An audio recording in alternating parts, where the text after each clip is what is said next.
lañ def ñooy ñëw ak yéen rek skincare plus nara jàkkaarloo ak yéen waxtaan ak yéen tuuti rek si suñu tube suñu baax emuñ rek ci ay diw waaye comme ni ngeen ko xamee rek dañoo yëngu ci ay tube te yënguwuñ nag si just any tube suñ tube bu nekk 5 star jesna la 5 star jesna mooy jesna bi gën a pire moom la ñoo tube palmaan bi gën a fort moom la ñoo liggéeyee buñ demee Bamako ñun duñ dem ci marché bi rek buub indi déedéet dañ leen a jox suñu specs ne leen nii lañ ko buggee nay lañ ko buggee fóot bi nangami fóot lañ bugga pour mu mun a set waaw cuubi skincare déedéet doo ko sol mu di la taxa all over the place ci gàttal ñun rek si cuub dara du doy day des not only dañoo cuub but bu la neexee ñu cuubal la ba pare nag ñawal la ñaw fi mu gën a setee nag rek la ñoo fulee ñetti ñawkat lañ am nañ ñawkati simple nga xam ne xoppati rek mbaa def sa taille basse def sa dagit def sa roba amul benn dawme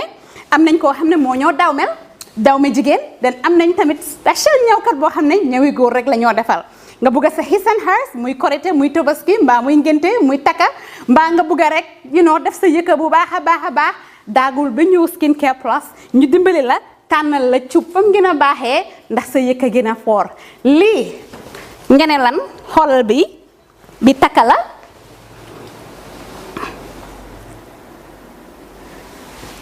skincare fii la fu léegi yéen tey we're not all about skin we are skin care and the plus does come in so many different ways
cubantu wuñ de dañ cub bam saf-saf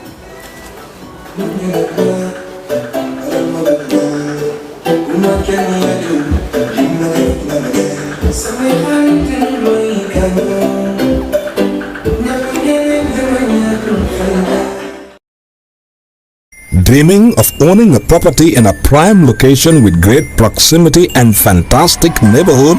EJ Investments Sanyang Seaview Estate is the best choice you have been waiting for. Our Sanyang Seaview Estate is approximately 15 minutes drive away from the busy hub of Busubi roundabout and into the heart of nature, where you can have a peaceful and relaxed lifestyle with your family. You can buy a finished 4-bedroom story with 5-year flexible payment plan or a service plot with 2-year payment plan one option. With over 300 homes, you will enjoy big tar roads with covered drainage, modern electrification with solar street lights, gated entrance with security post, and a breath-catching experience of our beautiful sea view and lake view. You can own a home today at our Sanyang Sea View Estate. Call us today on 446-4838 or 325-9220. Visit our website on ejinvestments.net.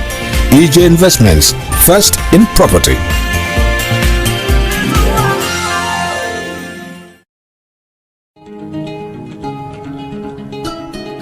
Hello guys, you guys got very big rams. I hope you don't get it from where I'm suspecting. Do you think you're the only one who knows where all the good news come from? My son bought me this ram all the way from abroad with baluwo. Oh yes, this must be baluwo. Me too, my daughter just bought one for me. True baluwo. With baluwo, everything is possible. This Tabaski, you can buy ram for your family using the trusted Baluwo. Just log on to the www.baluwo.com website or download the app. You can buy ram, otherwise foodstuffs such as rice, sugar, cooking oil, and much more for your family this Tabaski. Baluwo, better than sending money.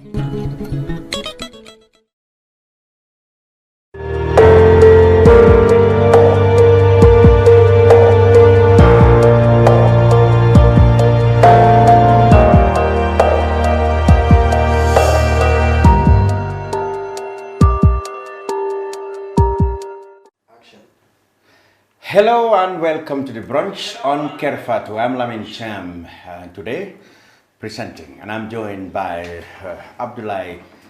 Wow, there you go. Abdullah Kora. Abdullah Kora, lecturer at the Gambia, at the University of the Gambia, and of course the usual Mustafa Dabo. Nyimasata Camera, we learned, has gone to Kiang, the best place absolutely to be in the Gambia. So we are missing her. Kura and Dabo, welcome to the brunch. Yeah. Good. We kick off with the usual look at the press in the week under review. Now, we will start by discussing the media's testimony, the testimony of the media at the TRRC, and in particular, the testimony of the former president of the Gambia Press Union, Ndeye Tafa Sose. Before Netafa, of course, my humble self and Sekou Jammeh, the Secretary General of the GPU, both appeared and told a story in detail about the human rights abuses that media personnel and media houses, if you like, suffered over the past 22 years. 141 arrests, 17 tortures, and 3 deaths. All that happened. So was I right when I said that the media perhaps suffered the most as a professional body on the Jammeh? Kura. Let me repeat myself. 141 arrests, 17 tortured, and 3 killed. That is how you can summarize the suffering that the media went on the Jammeh. Yeah. I think Jammeh knew the importance of the media with regards to consolidating democracy, and Jammeh being a tyrant, he knew that by controlling the media, by suppressing freedom of information, by punishing journalists and stuff like and the like, he will be able to control the narrative to make sure that only the good stories are said about him. So yeah, I believe the media in the Gambia has for long been suppressed, and thanks to our newfound democracy, now we have that space whereby journalists now can freely express their views critically on issues that are happening in the society. So yeah, the media was really brutalized, and yeah, that was like typical of a tyrannical government. Was there any particular case from the testimonies which really stayed with you, which moved you a bit? Because there have been many cases of things, but which one do you think really? Well, there were an incredible number of incidents. You have data hiders death, you have Chief Mane's death. Well, apparently Chief Mane is not dead. Who said it's not dead? Well, at least it's not confirmed dead. Come on. Well, we can Don't be a presume dummy. him dead Don't be a because dummy the law from says Balibo. if you have been missing for 7 days, 7 years, and nothing is heard from you, can be presumed dead.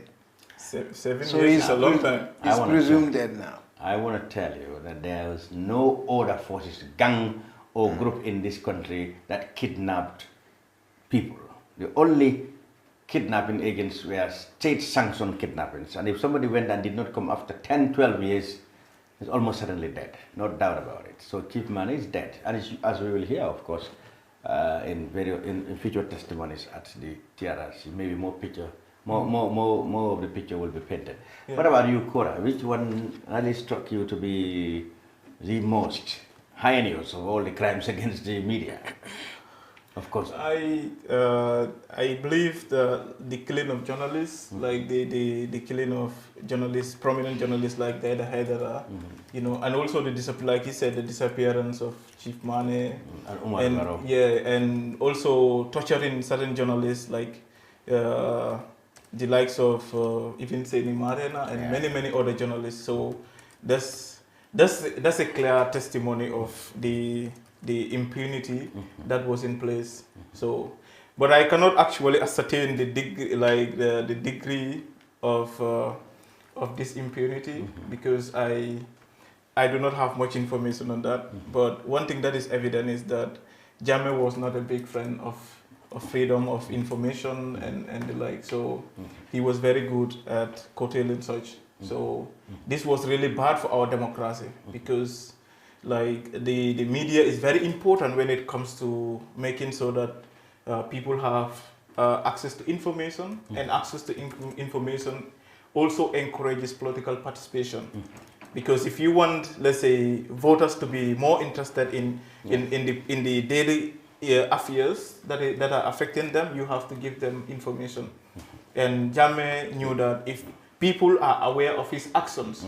So he wanted to work as a secret system, not as an open system. So making sure that he controls every bad or evil things that he was doing in the system.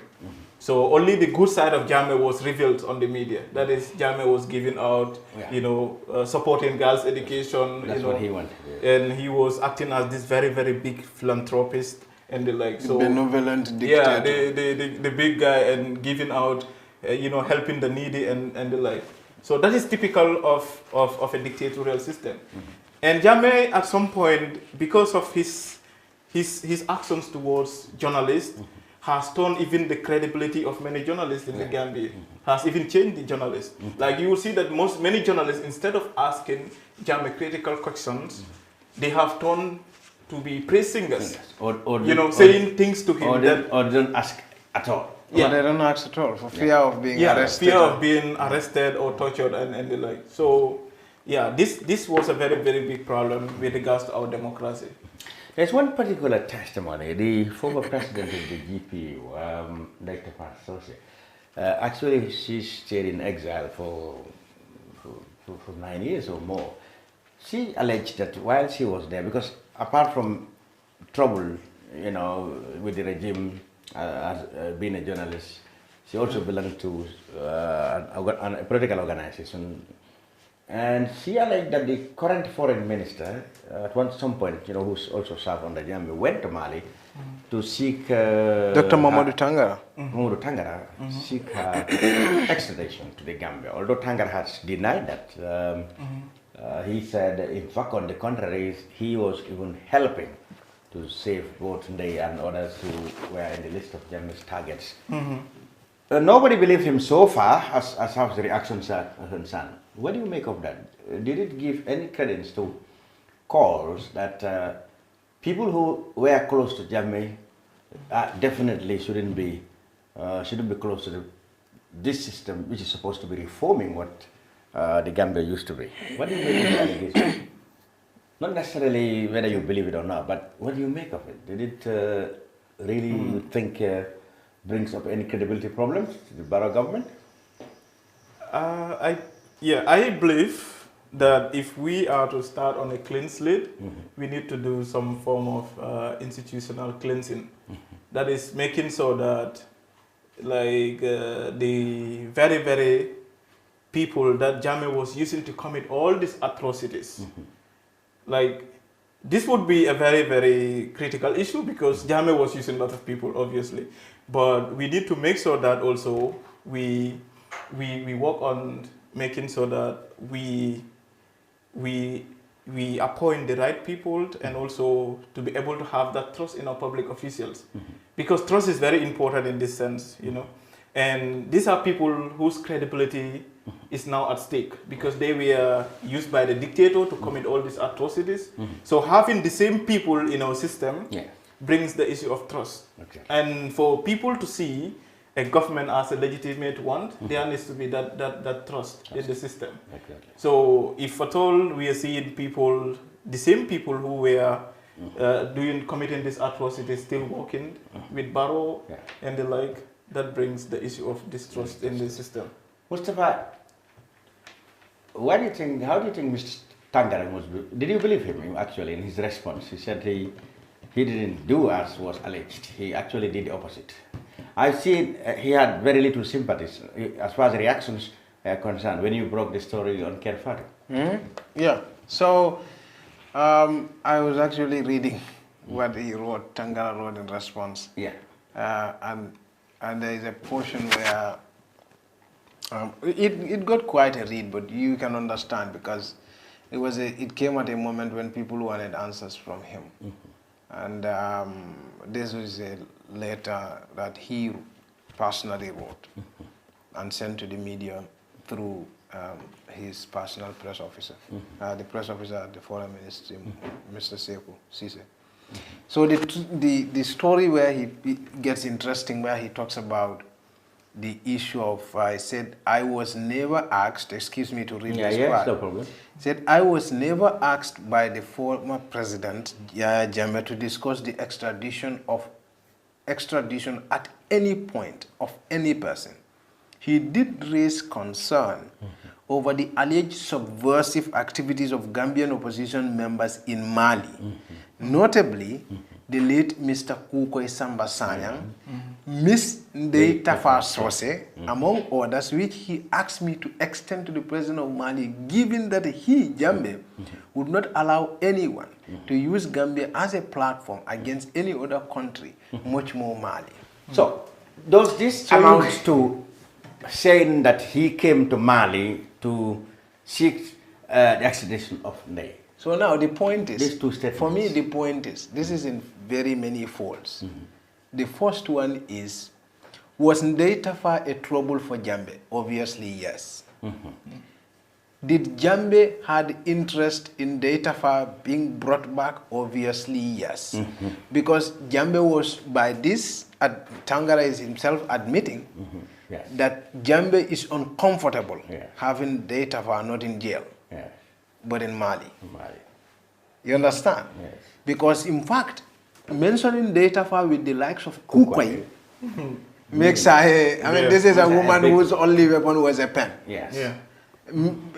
Kukoi was a... So in other words, Tangara is not discounting the fact that he was in Bamako with a message from Jammeh expressing concern and his displeasure with the fact that these people are in Mali. Yes. But does this... The only thing he's denying is to seek Ndei Tafa's extradition. Now, so the question is, given Tangara and every record he has had in the past, it's his word against Ndei Tafa's. Who are people much likely to trust? I think that's the question. It depends on what you can digest from both statements.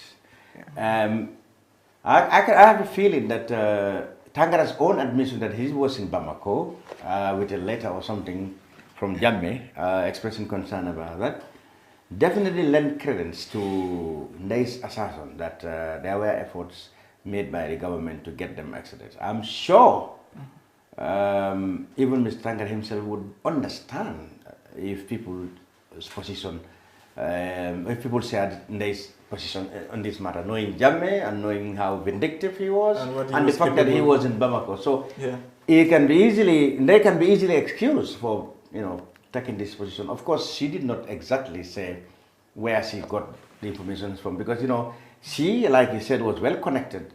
They appears to be closer to powers in Mali. Well connected with powers in Mali. Yeah.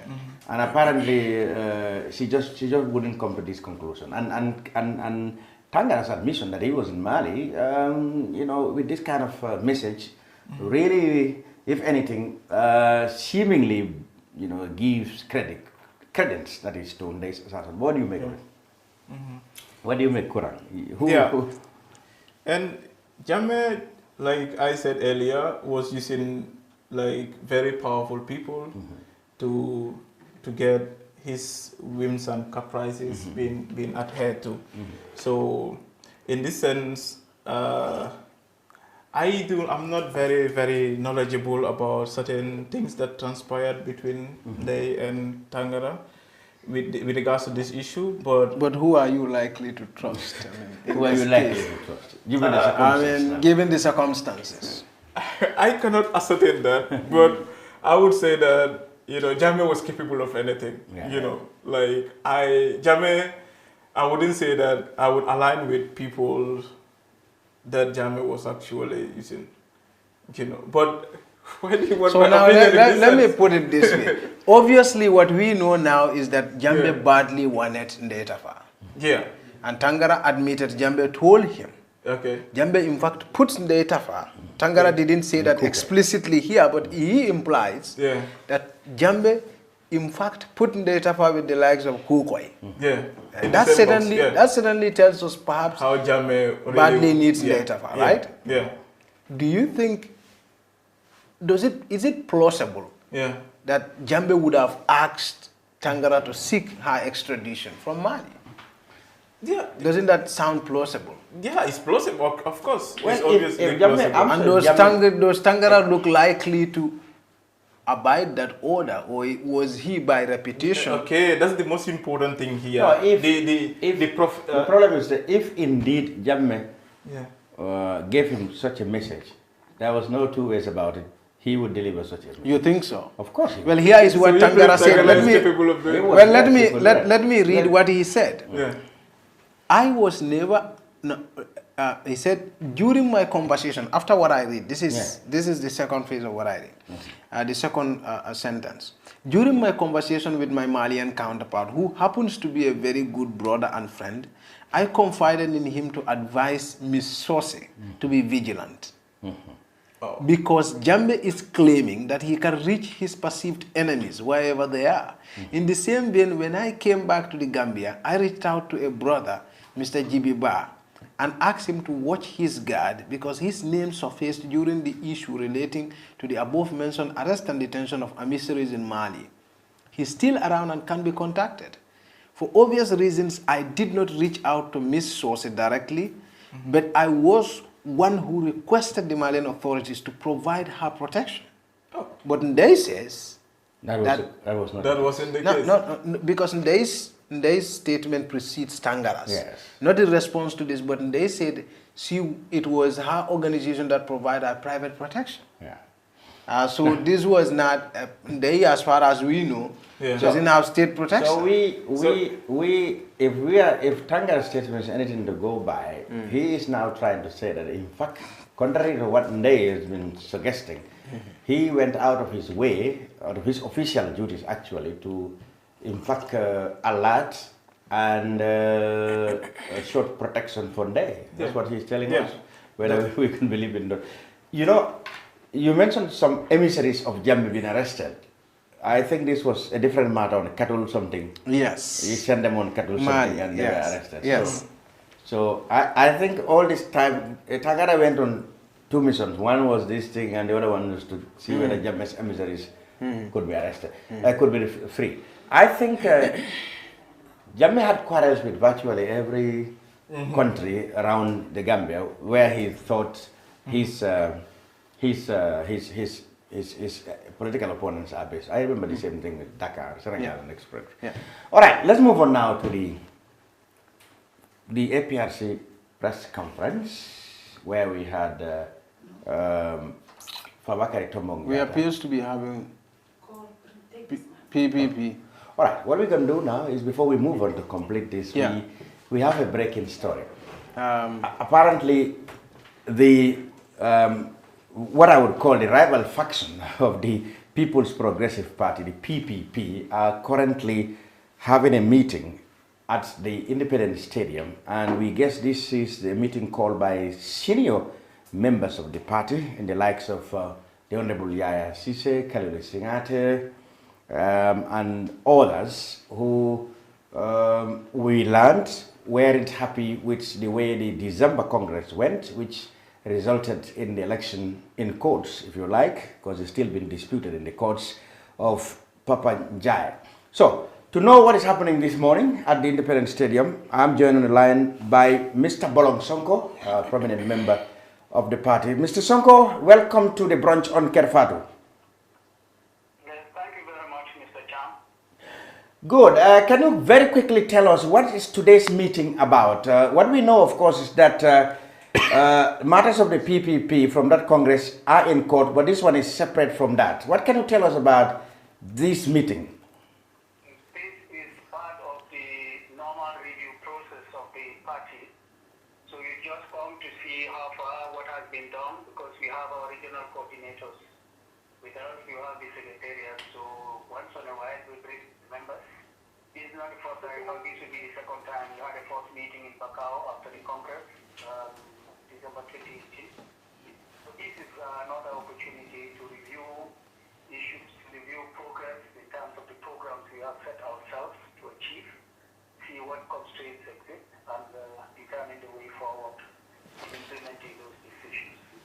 Yeah, but one is bound to ask as to what do you mean by, you know, reviewing meetings, etc., when the very leadership of the party is being questioned in court?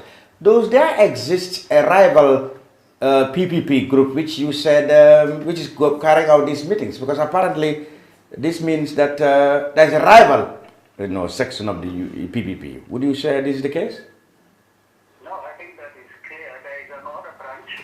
But the point is we have our organization, and we refer to it as PPP. And I don't think because the matter is in court, therefore we have to go on the sleeping bag until it's finished. The court process is on, and we are not discussing court issue. That is in the hands of the court. As the saying goes, is subject to it, therefore in the courts. What we are doing now is part of sensitization, awareness raising, and developing programs. Because time is not waiting for us, and we don't know when this court case will come to an end. And there are other political activities. That's a legal process which takes its course, which is quite distinct from the political process. So what we are on now is a political process. Yeah, one would still argue that according to the results of the December election, which of course was supervised or observed by the IEC, which regulates all the registration of political parties, they at the moment recognizes the Papa Njai faction of the PPP. So is there any legitimacy in a group like yours going ahead doing things in the name of the PPP? No, I think there are two things which you recognize from the onset by saying that the matter is already in court. So it is left to the courts now to decide. So why wouldn't you curtail your activities and wait for the verdict of the court? No, it's a political process we are on. We are not on a legal battle. The legal battle we are deciding in the courts. We are doing a political activity, and I don't think there's any harm in making those who believe in the principles we believe in, those who share the ideas we share, and those who are committed as we are to a genuine, transparent process, democratic process. We'll certainly want to hear what we have to do, what are the plans, what are we doing, and we want to know from the other members. It's not Banjul alone, or it's not one point in the country that sits down and goes to court. Our members are not attending court cases, for example. So they want to know what's happening. So these are occasions where we inform them. They will also inform us about the situation in the field. The December elections, that is something we have issued press releases about. We have clearly stated our position, and the culmination of that was the legal process. So I think that is sufficiently addressed. Now what we are doing is a political process of getting our members aware and be current about the current situation, about what they need to do, what is happening, what are the challenges they are facing, and collectively we try to see how those challenges can be addressed. There is never a political vacuum. So even if you are in court, there are political activities that need to be done. Right. I take it that these activities will take you also to the countryside. Of course. We are present in the countryside. We are there, and that is one reason why I bring, because we are not only bringing our regional coordinators, we are bringing representatives from these constituencies. The leadership of the party must listen to what the grassroots people are saying. They must give them the opportunity to decide on policy issues, to decide on programs, to decide on the challenges they face. They face the pinch. That's why the shoes pinches. They know. And that's why it's not easy, but that's why once in a while we bring them together and we share ideas. Well, that is, of course, if that very leadership is not in dispute. No, the issue is the leadership issue in dispute, as I said, is something not new. The members know that very well, and the members see what challenges it faces. And I think meetings like this are an opportunity to review this process in terms of what they can do within the present context.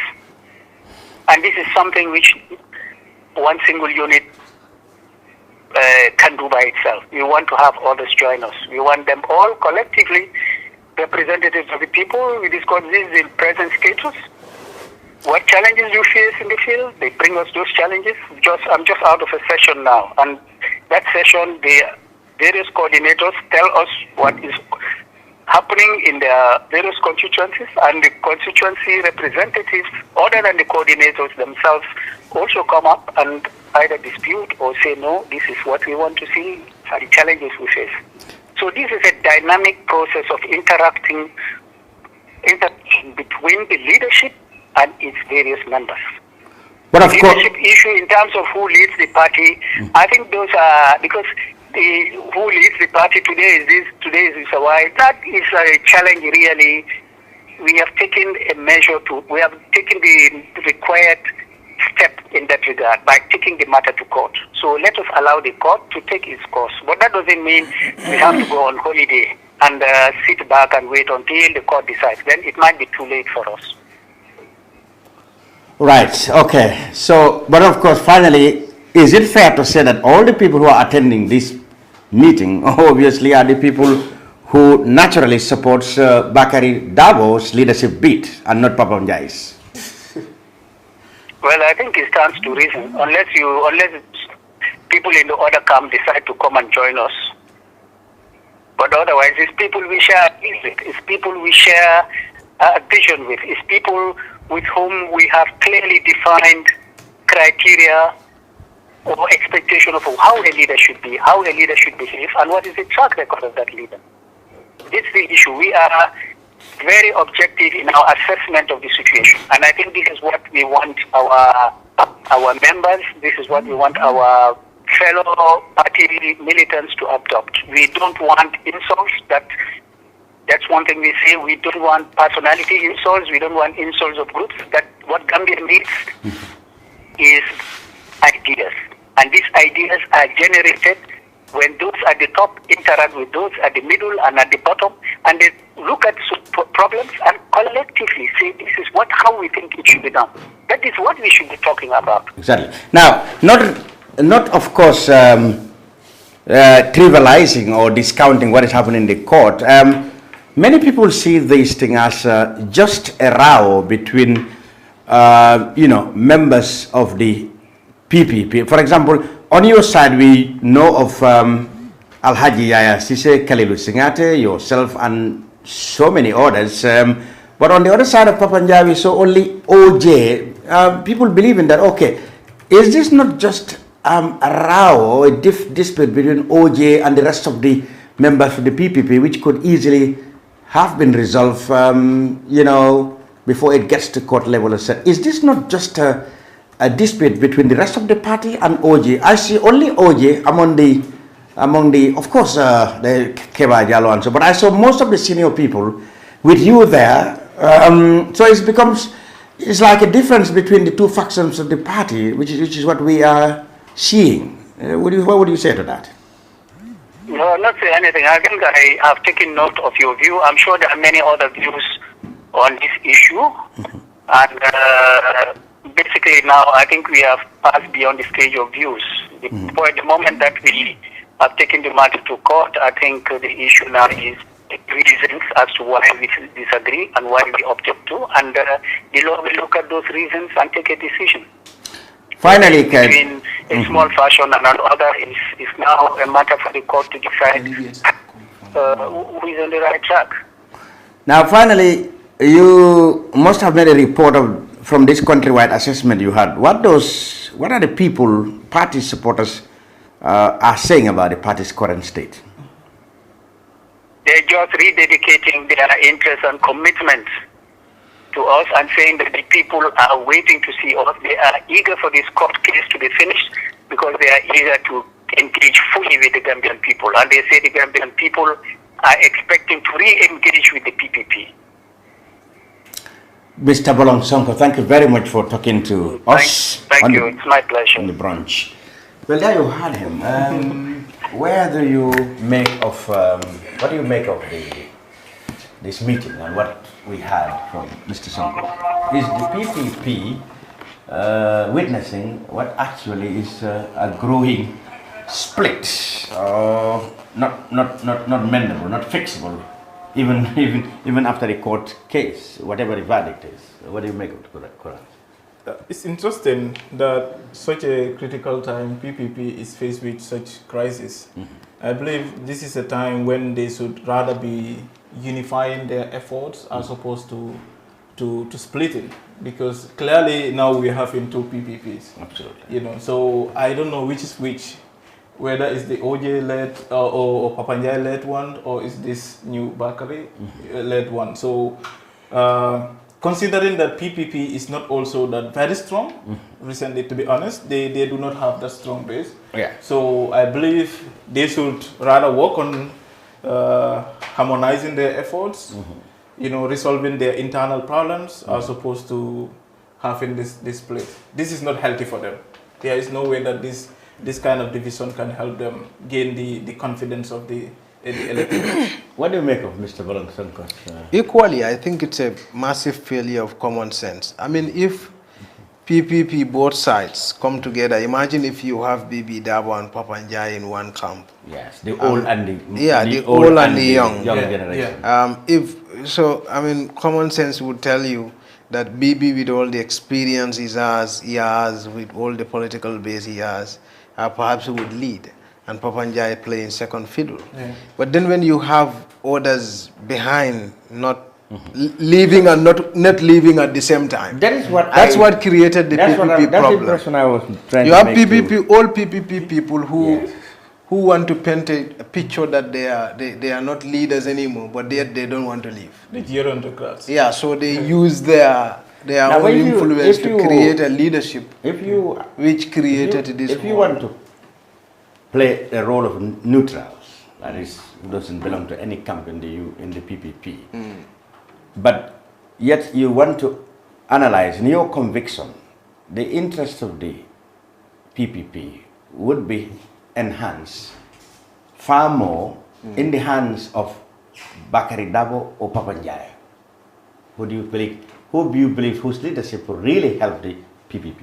You want to comment on that, or you want? I commenting on that would really put me in a very, very funny state, because Papanjai, is my very, very close friend. Yeah. Okay. So well, I think my neutrality. I don't have friends. I have associates. Papa is my brother and a good friend. Yeah. So the truth is, so what even if you had to put that all aside now and examine your own conviction, the interest of the PPP, truth is, which among these two do you think can really enhance the progress, development, and quick reforming and restoration of the PPP? I think here my objectivity would be question, because I worked with Papanjai for many years, and he mentored me, I would say, in many ways. So Like, I know he's a very hardworking individual, he's focused and the like. And I haven't interacted much with Bibi, so I wouldn't say that he's this person. So I only have one side. This is remarkably being honest. Yeah. But Mustafa? I mean, clearly, for those of us who've been following them, I've interacted with Papa not once, not twice, at individual level, at political level, because he organizes press conferences and stuff. He's ambitious. He's a politician now. He puts his all into it.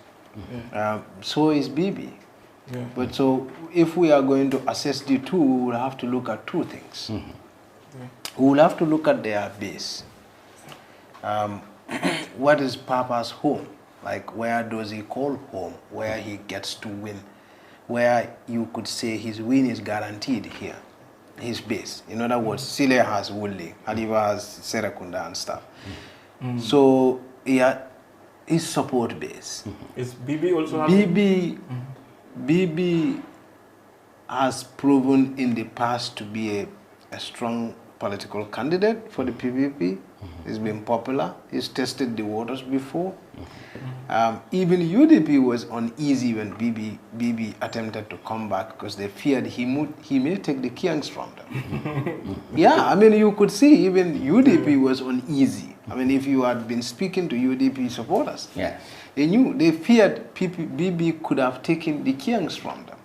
So clearly, Bibi and Papa are not on the same level. They're not the same. In terms of pedigree and potential. In terms of pedigree, in terms of being known, in terms of everything. They're just not on the same level. Okay. But what are you saying? But now, how do you? He has the youthful exuberance, but also when you are also talking about the leadership of the party, you're talking about the ability of the individual to identify himself with the average PPP supporters. You understand? Papa is a new person coming in. So Bibi is a veteran in the business. So clearly, you could see clearly, and you will come to see this when the PPP goes to polls. Clearly, majority of people who have professed to be behind PPP will definitely not vote for PPP. You will come to see this protest vote when PPP goes to polls, because while it's clear, everybody knows who Papa's candidate, who is Papa's candidate. Like the person there are people who left the PPP leadership but never left. No, let's come to it. This is the politics. Let's break it down. So there is so much politics behind the whole PPP thing. That's what the reality is that that is what the PPP problem is. Papa and Bibi could have been on one fold, walking hand in glove, and one person playing second fiddle. But there will have to be some factors out. And that means certain people who don't leave but they've left should leave. So that there is stability in the leadership of the party. What do you make of this comment, both men? After the overthrow of the PPP, when most of the party's leaders have either left politics or have just shied away from the kitchen when it was too hot. It was Omar Jallo OJ who stood his stand, suffered a lot on the hands of the dictator, but he managed to keep the PPP alive, for which everybody credited him for that. Now, what do you make of this comment?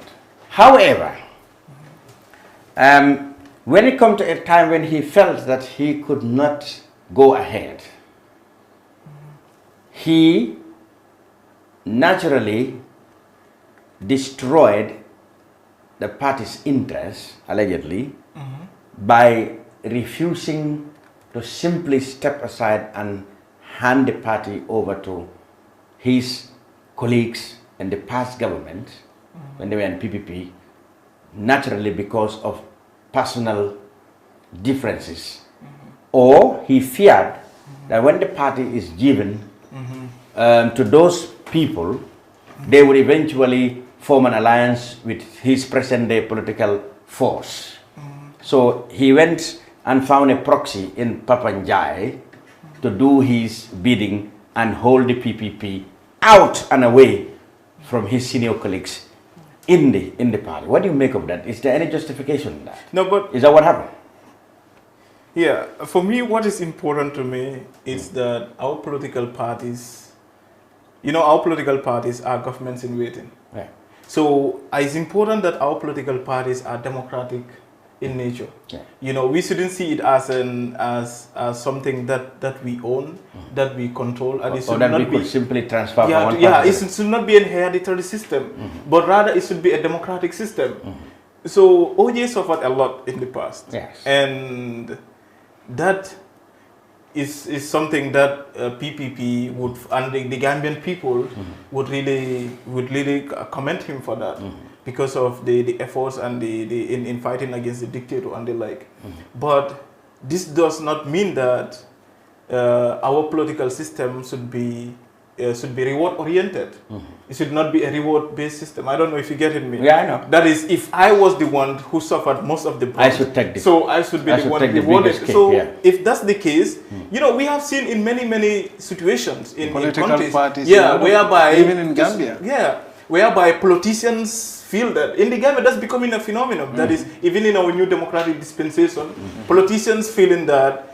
Because they are the ones that suffered most of the violations, the beatings and the like, they are entitled to such political opportunities. Okay. So if our political parties are not democratic in nature. Internally, then how do we expect them to deliver democracy at the national level? When they come to government. Yeah. All right. So, well, that's the latest we had on the PPP, the faction.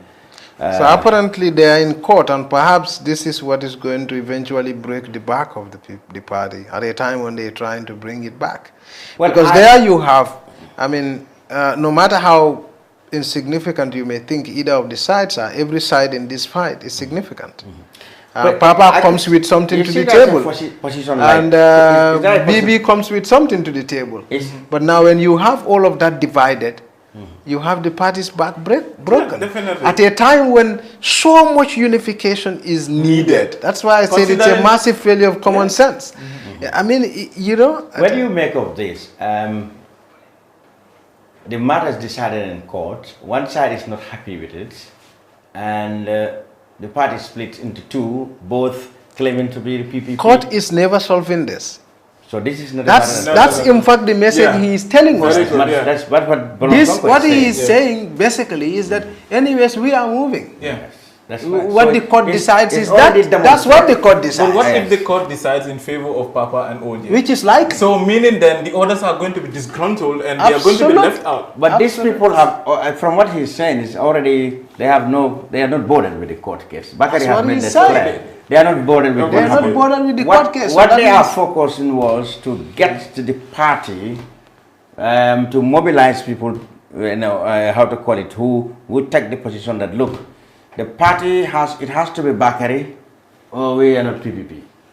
So would this lead Bakari to form a rival PPP? I don't know how is he going to call it. Progressive People's Party or People's Progressive Party. Which is not going to be allowed. Maybe you will have to take one P to the back and go and launch it in Kia, because it's not going to be launched. Probably will just interpose one of the P's and then become PPP Dabo or PPP this thing. No, not Dabo, please. Well, there you go. Anyway, that's about the PPP. Now we go back, or before we do so, let's go back to what we were discussing, that is Fabakary Tombong Jatta, who at a press conference made a claim that their party was in negotiation with the Gambia government, to get, or with the potential of getting former President Jammeh back to the country. I must say, of course, this was swiftly denied by the government, said it has never entered into any discussion like that. Yeah. What do you make of both those statements? Do you think Fabakary could be daydreaming, or he actually knew what he's talking about? Okay. Well, if you ask me, I think Fabakary said something that was very fundamental. What is that? He said, after that statement, he hurriedly said, we are making good on our promises made at the Congress. and we are making good on the